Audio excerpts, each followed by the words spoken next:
So our next speaker is Tzeng from Optum. So she will talk about challenges in genomics medicine. So first of all, I'd like to thank the organizer to invite me to join this workshop. So I get the opportunity to meet a lot of experts in the bioinformatics area, in the computational biology area.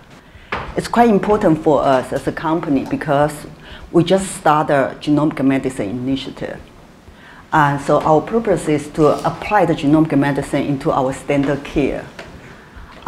We have seen a lot of challenges and obstacles already, even though we're just in the very beginning of the journey. Some of them are technical, some of them are not technical. So basically, it's my hope that by working with this group, we can get most of the technical problems resolved in a short time. I also like to run maybe a small commercial for recruiting. We are hiring. We need a lot of bioinformaticians to help us. So if you have a PhD student or postdoc are interested in applying the bioinformatics expertise in the healthcare area, please let me know.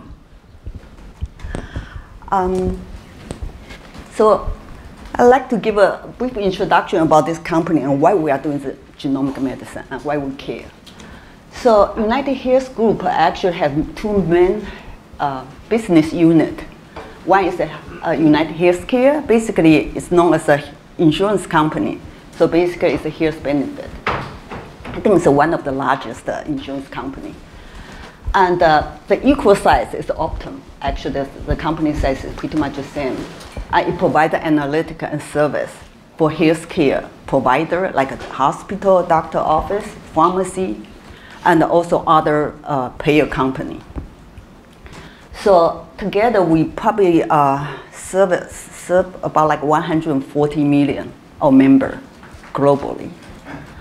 So our main mission, our primary mission is to help people to live a healthier life and help to make the health system work better. Since we have a lot of members and we have access to a lot of data in the clinical data, such as claim data, medical record, pharmacy data, and the longitude data. So we have been trying to leverage those information and to help the provider to inform the like a doctor and also member. So to make the right choice, so for example, to get the right treatment at the right time. So that's what we believe, that by including the genomic data, we can actually further improve the system. So we can kind of improve maybe diagnosis rate and predict the outcome, and also maybe get a better recommendation for the treatment. I think National Human Genome Research Institute in 2012 already defined the step for genomic medicine. Basically, they say there's 5 steps. So you need to understand the structure of genome. You need to understand the biology of genome. You need to understand the biology of disease. And then advance the science of medicine and eventually improve the overall health care. In the past few years, I mean, we have made a lot of progress as a whole community in all 5 areas. But I think this is still far from like apply that to the standard care. So it's our aspiration to kind of try to make that become a reality, become a standard care. So we are focusing on 3 areas. So the first area is we call that sequencing, all the way to clinical report. So basically, starting point is like you get the sample and you do the sequencing, you do the alignment, variant calling, and validation, annotation, all the way to clinical report to the physician who can use it. And another area is the translational research and early discovery area.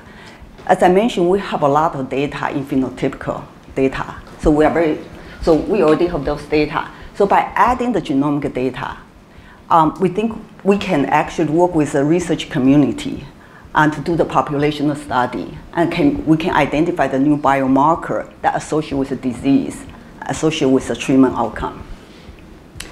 And another area, of course, is it's very important is the personalized health care. personalized medicine. So basically, we like to be able to take the individual's genomic data, combine that with their clinical history or maybe other data like environmental data or the image data, sensor data. And so we can make a better diagnosis for the individual and give a better treatment recommendation. So for the sequencing clinical report area, and our focus basically is standardization and optimization. So here is a very, very simple diagram for the high-level flow that in any given clinical certified sequencing lab. So basically the start point is they get in the sample from the doctor. They do the DNA preparation. Then they run through the sequencer. Most likely it's Illumina sequencer. You get all the DNA fragment, BCL file, then you do the alignment, you do the calibration, you do the variant coding. So after step 4, you get something called VCF file. Typically, you have about 1 million of the variant in a file for the whole genome sequencing. It's still not useful for the physician because they cannot do anything with that. So after that, you basically they will do the annotation, they will do the filtration, do the prioritization based on the clinical observation of this particular patient. And finalize, then I think, then the clinician, I'm sorry, before that, I think the genetic counselor and some physician have to sign off. Then you can deliver that to the treating physician to make the decision. The typical clinical sequencing lab, for them to complete the whole process, it takes about 1 to 2 months. It's too long, especially if you have a critical ill patient, especially like in the NICU patient. They really don't have 1 to 2 months to wait for that. So we like to be able to optimize the whole flow. So I think you talk about we have to optimize not only the individual algorithm, we need to actually optimize the entire pipeline. That's our goal as well. And if you look at the step 3 and 4, I think everybody in this room probably all agree it's a Wild West. There's all kind of algorithm. So in different sequencing labs, they will use different pipeline. They could be similar, could be slightly different, but they all have a different quality. And they also, the result is not always comparable. The same thing with the interpretation and notation. It's even worse. So we need to have certain standardization for this step in order to be able to use that in the clinical setting. So for the automation, annotation and interpretation, actually another problem here is there's a lot of manual process.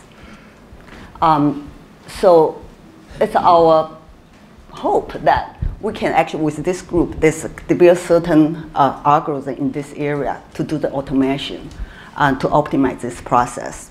So here is just an example because I'm using GATK workflow just because a lot of clinical sequencing lab is using the variation of this workflow. Not identical, but most of them adopt this workflow. So give you an example from the raw read coming out of the sequencer all the way to, say, raw variant. If they run that on an optimized computer system, if it's CPU-based, it should take about 24 to 48 hours. There's a lot of room to do the optimization. Simply just optimize the I/O operation, you can cut down about 30% of the runtime. There's a lot of people actually doing the optimization right now. They're using hardware accelerator, such as FPGA, GPU. So I think in certain lab, a certain group, they actually can shorten the runtime from 24 hours, 48 hours to about less than 1 hour now. So it's still, so they got a lot of attention, so which is good. But in this black box area, as I mentioned, we don't see too much activity in this area. But it's right now, actually, it's a big bottleneck right now. Here, you just take many, many days. And so maybe people here can help us to kind of optimize this area. So I just kind of list the challenge here. So basically, as I said, the standardization, optimization, and automation of the analytic pipeline and also interpretation pipeline are very, very important. Another area, I think some people also mentioned about the data compression, which is very, very crucial for us as well. As I mentioned, we have more than 140 million of the member. Just imagine we store 1 copy of the whole genome for each member. And you probably know the size with the current compression technology. Say if you use a gzip or use a band or use a CRIM format, typically it's about like a 50 to 200 gigabyte, depends on what kind of compression algorithm you use. It's still too big because with our member, 140 million a member is still in this range of the exabyte. It's not even petabyte, it's more than that now. So we really need to reduce the footprint here and to maybe say less than 10 gigabytes. So it's also much easier for the data transfer because in this area, data sharing is actually quite important. But with the size of a few hundred gigabytes, it's kind of pretty difficult to do that. And of course, I have to say, well, we need to have a high-performance data storage and the data management system, just because the amount of data we are dealing with. Okay, for the translational area, basically, as I mentioned, this is a populational study. The objective is to find a correlation between genotype and phenotype. So, as I mentioned, we actually have a lot of data in the biological response. Say, response to the treatment, response to the pathogen, response to stress. So by adding the information, let me see, left side for me, for you guys, okay, like genetic information or image information or some of the environmental factor. So if we can feed that into the computation model, we don't know what it is, the truth of your model. We like to be able to, potentially we can identify the association between the biological response and the populational trait. Of course, there's a computational challenge here because we are dealing large fire and we're dealing with a large population and we are dealing with all different kind of combination. And also we're dealing with all type of data, structure and structure with all different type of dimension. So here just a very simple view of what we are trying to do. So with our phenotypical data information, it's pretty feasible for us to identify a cohort, large number of the cohort, to say, for example, in this case, we say respond to the certain treatment or not respond to the treatment. Then by getting the DNA sequencing information, we should be able to identify a genetic signature to differentiate these two populations. Of course, if there's more than one gene involved, the differentiation, the computation could be pretty expensive. But I think with you guys here, maybe we can solve that. So the challenge here, basically, again, just kind of summarize what I just said. It's like we need very efficient method to identify the genetic signature associated with the phenotype and interact with environmental factor. Another area, I mean, to our surprise, because NGS has been around for a long time, but when we look at the variant database, we find out there's a scalability issue. There's an open source, there's a commercial variant database, but they can only scale to a certain degree. And with a large data set, then you kind of start to fall apart. So if you guys know anything that is very scalable, or developing something scalable, let us know. Another thing is we're dealing with the data with a different dimension, right? So to harmonize those data actually is a big challenge right now. So we're working with some consortium, try to put a standard around this. Okay. All right, so for the personalized medicine area, let me just go straight to the next chart. So you guys probably seen chart like this a lot. So basically, we get this chart, create this chart, basically adapt from MD Anderson, because they have a so-called Moonshot project. Basically, it's a personalized cancer therapy initiative. So what they are thinking is, instead of treating all the same cancer patient with the same standard protocol, let's maybe kind of stratify the population based on their genetic marker, on their tumor, and also on their germline, right? So because they usually give you some indicator about where is the target of the treatment, and also tell you whether the particular patient, particular individual can metabolize the drug efficiently. So basically, our idea, we like the idea, so we like to be able to use this to stratify our patient population and to treat the patient with medication or the treatment plan that is more applicable for, most likely to work for this population.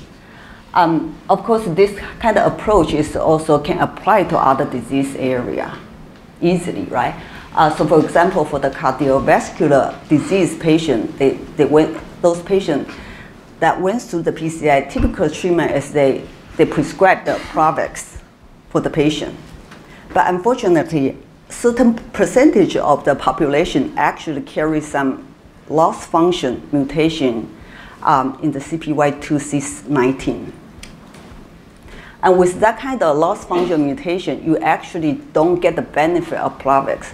So the study indicate that it's very likely, high probability of those people carry that mutation actually will have a major cardiovascular event in the next few years. So which is pretty serious. So the idea is, can we do the genetic tests for those population and to make sure that they can respond to the medication before we start the treatment. So in addition to the genomic data, of course, other data are also very important because it basically is going to increase the accuracy of the prediction. So for example, we like to be able to include the medical image data, especially for the cancer patient. We like to include the sensor data. So for example, for the diabetes patient. And of course, some environmental data, and there are, of course, the EMR data and some curated scientific literature. But again, the challenge here is that's all different type of the dimension, different type of data source. So again, the harmonization is important. And we also, so basically the challenge here, we really need to have a robust prediction model to take advantage of those data. And here, actually, very important thing is a lot of people talk about that is interpretable, which is very important in our field, because the doctor is not going to take the recommendation coming out the black box. They want to have a rationale behind it, behind all the recommendation. And another area actually is quite important for us is data sharing, and there's some challenge associated with data sharing, which is security, privacy, regulatory, and interoperability. The data sharing is very important is because oftentimes, in order to get the better prediction, you need to actually have integrate the data from different institutes. Sometimes even international, especially rare disease. So with that, since I'm between the lunch and you, try to make it as short as possible. So I'm happy to take any question.